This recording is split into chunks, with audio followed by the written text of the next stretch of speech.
Issue था कि जिसका पहाड़ा पढ़वाया गया, लोगों को बताया गया 2011 से लेके कि ये एक ऐसा इनकलाब ला रहा है पाकिस्तान में जो कभी कोई नहीं लाया।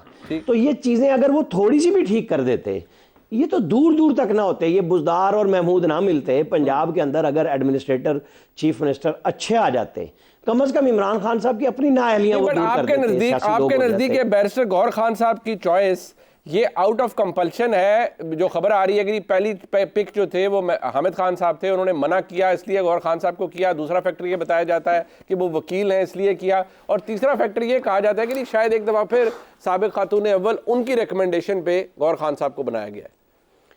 देखिए, गौहर खान एक अच्छे आदमी है, मैं हामिद खान पे नहीं जाता। हामिद खान हो ही नहीं सकते इस पार्टी के चेयरमैन, क्योंकि उन्होंने इमरान खान की भी नहीं सुननी। और ये मुमकिन ही नहीं रहा कि जो बंदा अपनी मर्जी से फैसले कर सकता है वो खान साहब के आगे, जिस तरह बाकी पार्टियों में है। क्योंकि फर्क तो इन्होंने लाना था, बाकी तो है ही वही थाली के चट्टे बट्टे कि उन्हीं की फैमिली में से आएंगे, उन्हीं के लोग आएंगे, मजबूरी में दूसरे आए हैं। तो यहां फर्क लाना था। यहां गौहर साहब को लाके, वैसे तो एक अच्छा आदमी है, लेकिन क्या पाबंदी थी? अगर अमीन गंडापुर, यास्मीन राशिद सूबाई सदर बन सकते हैं तो परवेज इलाही, शाह महमूद कुरैशी, अली मोहम्मद खान, शहरियार आफरीदी, एक लाइन है पॉलिटिकल लोगों की जो मौजूद हैं, जो इनके बड़े हार्ड लाइनर हैं और वो पाकिस्तान की सियासत में जेलों के बावजूद नहीं टूटे, कुछ जेलों में हैं। तो इनका काम था ना कि फिर पार्टी उधर दे देते। यहां ढूंढा यही गया जो आप कह रहे हैं कि बेगम साहिबा के नॉमिनी है या किसी के भी हैं, उन्होंने ये समझा कि ये बहुत मेरे साथ ठीक रहेंगे और मेरे से पूछे बगैर कोई फैसला नहीं करेंगे। तो यहां पे आके सारी पार्टियों का पलड़ा एक ही जैसा हो गया कि बिल्कुल कोई फर्क नहीं है। हमें और आपको ये इम्तियाज ढूंढने में कोई चीज मिलेगी नहीं कि ये सिर्फ इक्तदार लेने के दावे थे। इक्तदार लेते ही वो कहां पहुंचे? हेलीकॉप्टर पे चले गए जो 55 रुपए किलोमीटर पे सफर करता था। बिल्कुल ठीक है, बट पावर मुझे और आपको तो कोई फायदा नहीं मिला उनके उस दौर में भी। बट पावर पॉलिटिक्स में शायद यही है एजाज, मैं आम आदमी की बात कर रहा हूं। बिल्कुल ठीक। बट एजाज साहब, आपके नजदीक ये थ्योरी, इसको जरा बताइए कि ये जो फैक्ट उनकी हमशीरा बयान करती हैं कि ये लंदन प्लान था, ये देखें ये उसका हिस्सा था, ये फाइनली ये सब कुछ यही करने जा रहे हैं, क्या वाकई बल्ले का निशान इज अ कैच के जी ये तहरीक इंसाफ से लेना है कम वोट में, और अब इंतखाब हो चुका लेकिन इसको भी चैलेंज किया जाएगा, इसको कलअदम करवाया जाएगा, क्योंकि अल्टीमेट ऑब्जेक्टिव ये है कि पीटीआई के पास बल्ले का निशान नहीं रहने देना। क्या यही ऑब्जेक्टिव है या ये सिर्फ एक बस वो एक सोच है जो इसके बारे में बात की जा रही है?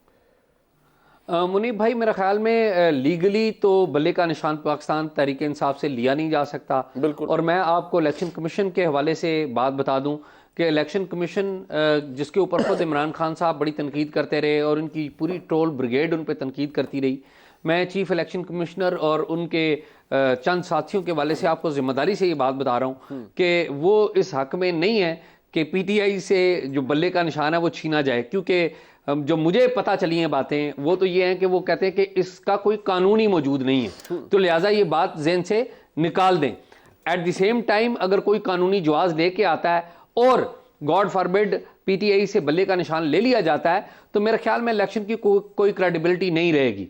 फिर आप जो इंटरनेशनल कम्युनिटी को दिखाते हैं कि हमने बड़े ट्रांसपेरेंट, शफाफ और गैर जानबदाराना इंतखाबात करवाए हैं, तो वो आप नहीं बता सकेंगे, उसकी लीगल जस्टिफिकेशन नहीं रहेगी। फिर पाकिस्तान तहरीक इंसाफ या उनके जो सरबराह हैं वो जो एक नैरेटिव बिल्ड कर रहे हैं कि ये उनको टारगेट किया जा रहा है, तो वो नैरेटिव और ज़्यादा मजबूत होगा। तो जो आपने कहा ऑब्जेक्टिव है, तो मेरे ख्याल में किसी जगह पे शायद ये सोच ज़रूर होगी, लेकिन अमली तौर पर वो काम होता हुआ नज़र नहीं आ रहा। और एट द सेम टाइम ये बात दुरुस्त है जो कि राणा साहब ने कही है कि ये जो पीटीआई है वो भी बाकी जमातों की तरह हो गई है। लेकिन एक बात, हमें दो बातें ज़हन में रखनी चाहिए। एक तो ये है कि मरियम औरंगज़ेब साहिबा ने जो तनकीद किया या ख्वाजा साहब ने जो तनकीद किया है वो तनकीद उन पे भी सजती नहीं है। बिल्कुल। मसला ये हो गया इस मुल्क में कि यहाँ पर जो सियासी जमातें हैं मुनीब भाई, वो डेवलप ही नहीं कर पाई कि एक पॉलिटिकल जो पार्टी का जो एक स्ट्रक्चर है वो बन पाए कि वो पॉलिटिकल पार्टी आगे बढ़े। अगर कोई एक लीडर नहीं है या उसकी अदम मौजूदगी में एक सिस्टम हो, तो अनफॉर्चुनेटली जो फैमिलीज थी नून लीग की या पाकिस्तान पीपल्स पार्टी की, यहाँ पे इमरान खान साहब ने फैमिली इंट्रोड्यूस नहीं करवाई, लेकिन अपना लॉयलिस्ट इंट्रोड्यूस करवाया। और जिस बंदे को इंट्रोड्यूस करवाया गौहर अली खान, बैरिस्टर गौहर, वो ज़ाती तौर पे एक अच्छा आदमी है। उसकी अगर आप प्रोफाइल देखें, बड़ा अच्छा लॉयर है, बड़ा अच्छा एक जिसे कहते हैं ना कि जिस बंदे के साथ खड़ा होता है उसके साथ लॉयल्टी के साथ खड़ा होता है, तो इस पोजीशन के ऊपर अनफॉर्चुनेटली लॉयल्टी देखी जाती है, इस पोजीशन के ऊपर बाकी जो चीजें हैं वो नहीं देखी जाती। बाकी अगर चीजें देखी जाती तो शायद और भी बहुत सारे लीडर बिल्कुल थे। अच्छा, एक मुख्तसर सा वक्त हम ब्रेक लेते हैं, यहाँ पर वापस आऊँगा। इंपॉर्टेंट बात ये है जो कि मैं दोबारा कहूँगा, बिल्कुल कोई ऐसी बात नहीं हो रही, लेकिन जब गवर्नर खैबर पख्तूनख्वा खुद कहेंगे जी कि इलेक्शंस के अंदर हालात, सिक्योरिटी की सूरत हाल ऐसी है और वो एक ज़िम्मेदार शख्सियत है, एक ज़िम्मेदार अहदे पर हैं, तो फिर इब्हाम लोगों में वो अपनी गुफ्तगू से पैदा कर रहे हैं, उसका फिर मीडिया कुछ नहीं कर सकता। हम उसके बारे में सवाल ज़रूर कर सकते हैं, और ये कि इस मुल्क में जो हकीकी क़यादत अब सामने क्या आ पाएगी, और क्या जो जिसका ज़िक्र खौफ का ज़िक्र करिए, इमरान खान का एक खौफ भी है और इलेक्शन से शायद डरा भी इसलिए जा रहा है, जो एक तज्जिया किया जाता है कि सारी जमातें इसलिए खाइफ है कि इमरान खान की पॉपुलैरिटी बड़ी है, ज़ेर अताब होने के बावजूद बहुत बड़ी है। उस पर बात करते हैं ब्रेक के बाद।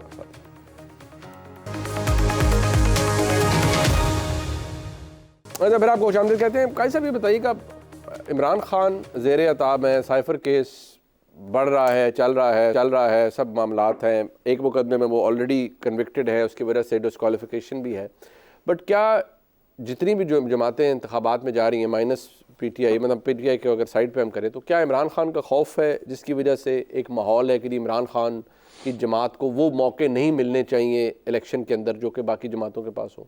देखिए, असूली तौर पर तो ये बात गलत है ना, जिस तरह भी आज़ाद सैयद साहब ने बात की, मौका तो सबको मिलना चाहिए। मगर मैं आपको बात बताऊं, हर अहद में हर शख्स जो हिस्ट्री में एंटर होता है वो कुछ वो कर पाए ना कर पाए जो उसने ऐलान या किया हुआ था, वादे किए हुए थे, मगर उसका एक रोल ज़रूर होता है। ये अहद कैसे याद रखा जाएगा खान की वजह से? ये जो छोटे मोटे नकाब थे ना, ये जितनी बातें इमरान खान ने की थी कि मैं ये कर दूंगा, ये ख्वाजा आसिफ साहब और उनके लीडर भी यही फरमाया करते थे, जिसे हमने माफ कर रखा है हर बात, क्योंकि यार पैडे न दफा करो जी, हाँ तू क्यों कीता है भाई, वाई यू? अच्छा, ये कुछ चांद पे रहता है इमरान खान? इसी मारूज में है, इसी इकोनॉमिक कंडीशन में है जहां करोड़ों रुपए और कब्जे के पैसों से इलेक्शन लड़ा जाता है। बट ही सोल्ड दिस ना sir, he kept selling all this narrative. Everybody sold this, Zulfikar Ali Bhutto सेट के में, but he said मैं चोर नहीं है, चोरन भाई। और ठीक है, हाँ। फिर वही गल हुई ना, हाँ, गल की निकली, हम फिर क्यों लड़ रहे हैं? उन्होंने कहा तू कौन है? कहते जी मैं सैयद हाँ। तेरे नाल कौन है? कहते भी मरासी। तो मेरा मतलब ये अब ये हमारी बहस रहेगी। बहस ये है कि वो उसने एक काम किया, हाँ जी करेंगे, इलेक्ट्रेट फैसला करेगा। यही बात मियां साहब कहते थे ना, अदालतें कौन सी होती है फैसला करने वाली, अगली दफा मेरा फैसला जो है वो अवाम कर देंगे। ज़िया-उल हक साहब इससे आगे हाथ जाते थे आगे कि भाई मैं तो अल्लाह ताला को जवाब दूँ, तो मैं जवाब दे ही नहीं। अब बात यह है कि कुछ लोगों को तो इम्प्यूनिटी है, इन्होंने तो हाथ ही ना लाओ। ये जेल की बात करते हैं, इमरान खान जिस जेल में है और वो जेल इनके करीब से नहीं गुजरी, सिर्फ 4 दिन मुशर्रफ ने रखा था, और बड़े मियां साहब कहते थे हैं मैं पिंजरे च कहाँ, और किसी ने कहा जनाब जेल पिंजरे ही होता है। और ये जिस पहले जेल में थे वहां दिन में 2 दफा डॉक्टर जाता था, वहां पे मेन्यू आता था। मेरे तरह इमरान खान साहब के पास साइकिल है। हाँ जी साइकिल है, वो भी खोलो, कोई गल नहीं।